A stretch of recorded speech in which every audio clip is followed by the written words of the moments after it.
রাজামলের প্রথা মেনে সোমবার প্রতিপদে বর্ধমানের অধিষ্ঠাত্রী দেবীর সর্বমঙ্গলা মায়ের ঘট উত্তোলন এবং প্রতিষ্ঠার মধ্য দিয়ে বর্তমানে আনুষ্ঠানিকভাবে শারদ উৎসবের সূচনা হলো। মহালয়ার পরের দিন প্রতিপাদে রূপোর ঘটে কৃষ্ণ সাইড থেকে জল ভরে এক্কা গাড়িতে করে ঘট নিয়ে বাদ্যযন্ত্র সহকারে শোভাযাত্রা করে মন্দিরে আনা হয় এবং পরে তা প্রতিষ্ঠা করা হয়। এদিনের ঘট উত্তোলন উপলক্ষে শোভাযাত্রায় অংশ নেন দূর দূরান্তের অসংখ্য ভক্ত। কৃষ্ণ শহরের চাঁদনী ঘাট থেকে এই ঘটের জল ভরা হয়।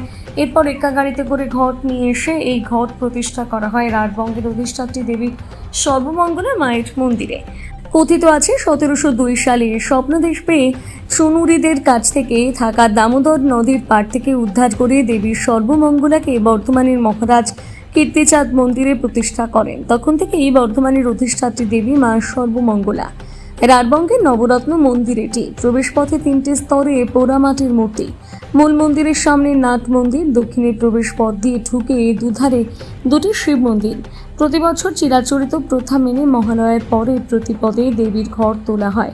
আজও তার ব্যতিক্রম হয়নি। ভক্ত সমাগমের মধ্যে শোভাযাত্রা সহকারে ঢাক ব্যান্ড বাজিয়ে এক্কা গাড়িতে করে গিয়ে কৃষ্ণ সাহেব থেকে রূপোর ঘটে জল ভরে এনে দেবীর ঘট প্রতিষ্ঠা করা হয়। রাজপ্রথা মেনে 9 দিন ধরে চলবে মায়ের পুজো, সাথে চণ্ডীপাঠ। এছাড়াও বছরের প্রতিদিন নিয়ম মেনে দেবীর পুজো হয়। দেবীকে ভোগ নিবেদন করা হয়। দেবী কোষ্ঠী পাথরের অষ্টাদশভুজা সিংহ বাহিনী, এর উপর সিংহাসনে মা আসেন। আগে সন্ধি পুজোয় কামান দাগা হতো, মেষ, মহিষ এবং ছাগ বলি হতো।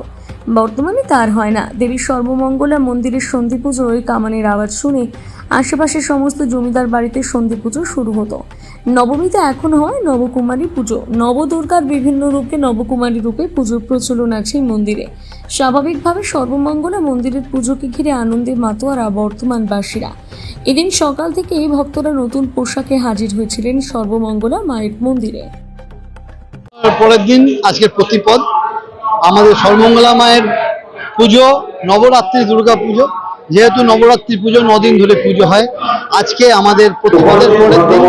আজকে প্রতিপদ থেকে আমাদের ঘট উত্তোলন করে আমাদের পুজো শুরু হয়।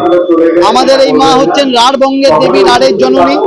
তাই আজকে এই মায়ের পুজোর সাথে সাথে মায়ের ঘট তোলা দিয়ে যে ঘট স্থাপন হলো, এর সঙ্গে সঙ্গে গোটা বর্ধমান এবং এই গোটা রাঢ়বঙ্গের দুর্গোৎসবের সূচনা হলো।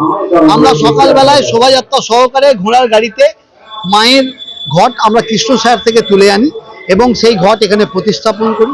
আমাদের যে এই শোভাযাত্রা, এতে এসডিও সাহেব, ডিএম ম্যাডাম, আমাদের বিধায়ক মহাশয়, আমাদের বর্ধমান মিউনিসিপ্যালিটির চেয়ারম্যান মহাশয়, আমাদের বিডিএ চেয়ারম্যান মহাশয়, ছাড়াও আমাদের বর্ধমানের সমস্ত কাউন্সিলরবৃন্দ এবং অন্যান্য প্রচুর বিশিষ্ট মানুষজন, বিশিষ্ট সমাজসেবী লোক এবং মায়ের অগণিত ভক্ত, তারা এই আমাদের যে শোভাযাত্রা, এই শোভাযাত্রায় ভাগ নিয়েছিলেন।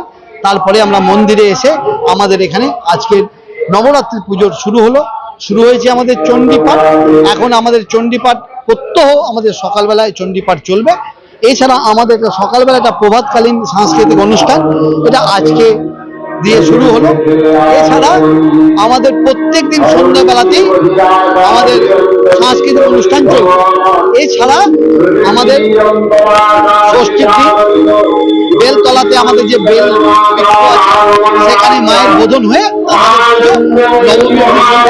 দশমীর দিন আমাদের ঘট বিসর্জন করে আমাদের পুজো পরিষদ। আমি সঞ্জয় ঘোষ, সদস্য।